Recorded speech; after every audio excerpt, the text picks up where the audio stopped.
Hello, welcome. In this video, I'm going to be sharing my tips on how to make your Android phone aesthetic. Quick disclaimer though, aesthetic is defined as appreciation of beauty, so it's basically different for each person. Hence, I'll try to include several aesthetics in the end of this video, but the tips I'll be sharing are mostly based on my idea of what is beautiful or pleasing to look at. Also, this has been requested by a couple of you guys that came from my other phone videos. A number of people had questions about my display, like what font or theme I used, so I'm going to be answering those in this video. I also got a lot of compliments on my phone, so first of all, thank you very much. But mostly I read a bunch of comments saying how seeing my video made them feel confident about their Android, which made me want to make more phone-related content. But these comments also came along with their stories about being judged for having one, which made me really sad and mad. In reality, your phone doesn't have to be pretty or to be of a certain brand. What's important is that it serves its purpose of being a phone, which is to carry out certain tasks more efficiently for us, like communicating, researching, and the like. But with that being said, if you have the extra time and effort to spare, and you're one of the people who asked for these, or if you're just bored, here are my tips on how to make your phone cuter.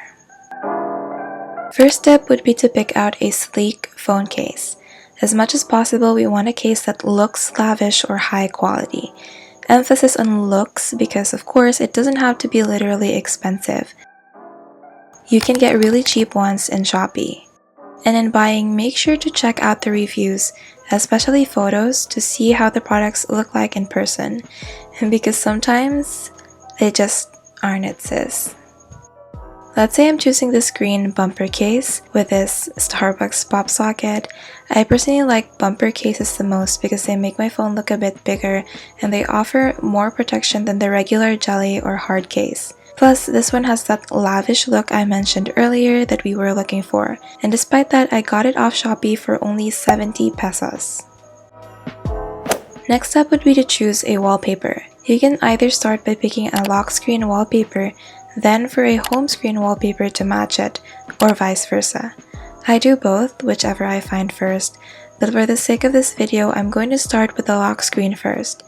And I'm pretty sure you already know where to look for really aesthetic photos, and that would be in Pinterest. Simply search aesthetic wallpaper or lock screen for a general selection of photos, but if you already have a specific type of aesthetic you're looking for, like soft, 90s, pastel, K-pop, or whatever, go ahead and type that in. My tip would be to pick out a photo that would not disrupt your time widget. The placement varies from phone to phone, but since mine is located here, I always make sure to select a lock screen that would have a clean upper left corner. Or if it's a pattern one like this, I would only go for it if it doesn't overpower the widget to the point where I can't decipher what time or date it is. I'm choosing this photo of Junghyun from Monsta X since the shirt he's wearing is green, which makes it cohesive with my case. And it's very, very important that you try to find a photo that is high quality and not pixelated.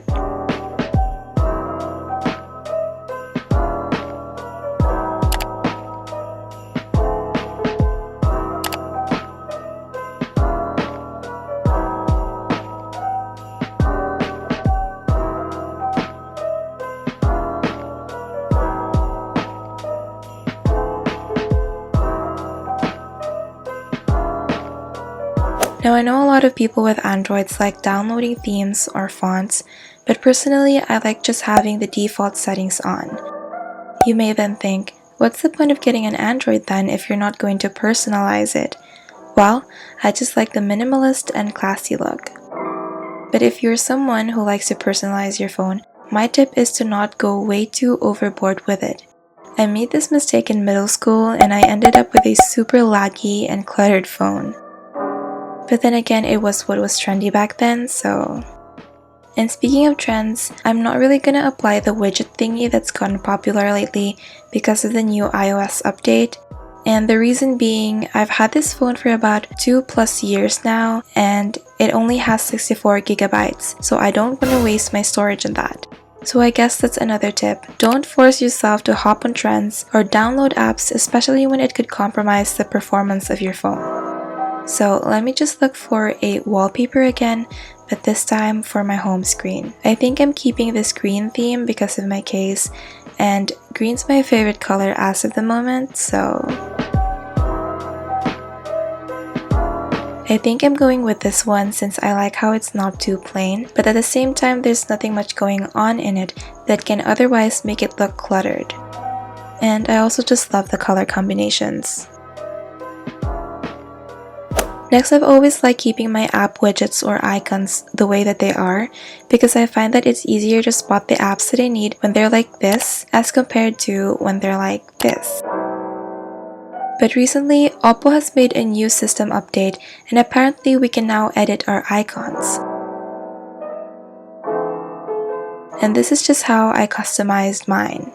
Nothing much, just a decent size that's not too small and not too big either.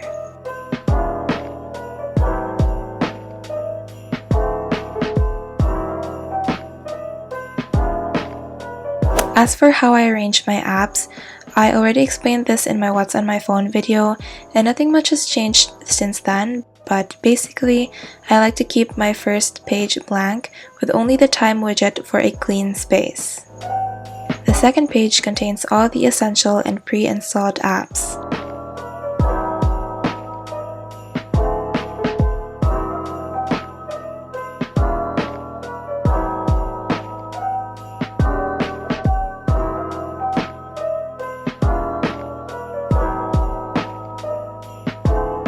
The third has my most used and social media applications.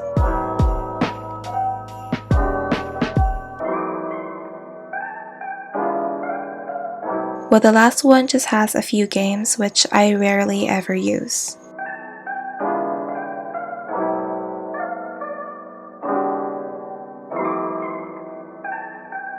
I know some people like to color code as well as put all their apps in one page organized in different folders or both, which are also very cute. But again, in the end, it all boils down to personal preference. Anyway, this is our final look. This has actually been my current setup for weeks now, and I just set it to default for this video. But let me show you guys other setup ideas that I came up with following the same tips that I mentioned.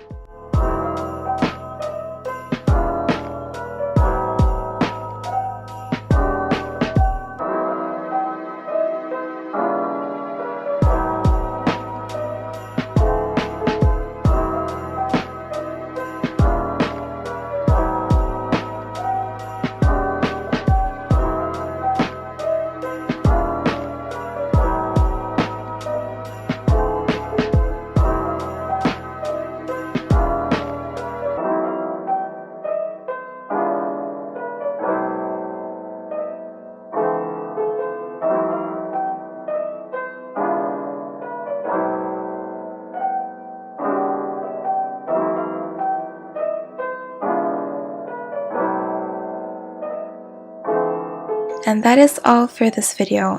I know it was a bit basic, but I do hope you still got a thing or two from it, or perhaps it just entertained you somehow. Thank you very much for watching, and I will see you on my next one. Bye!